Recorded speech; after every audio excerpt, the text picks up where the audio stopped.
There's a thing that happens in cable news, which is that we make fun of the breaking news trope. Yes. Like, let's call this breaking news, even though it obviously isn't. Right. And I'm unwilling to do that because we do actually have the responsibility to sometimes convey that something important is going on in the world. Sure. We're live on TV. If something is important, we are going to stay on TV and you're going to hear it. What I have here is a copy of Donald Trump's tax returns. We have his federal tax return for 1 year, for 2005.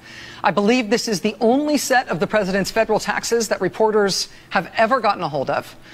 What we have are these 2 pages, front and back, from the same 1040 form that you might have filled out when you file your taxes. And in terms of what's on here, let me give you the basics. Aside from the numbers being large, these pages are straightforward. He paid $38 million, looks like $38 million in taxes.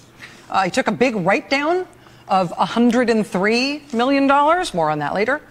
If you add up the lines for income, he made more than $150 million in that year. Mazel tov. We got these pages. We got this document today from a Pulitzer Prize-winning investigative journalist who's better on financial matters than almost anybody else in the business. His name is David K. Johnston. These pages turned up the other day in his mailbox. David will join us live here in just a moment. But because nobody has had the president's taxes before, we didn't know what to expect.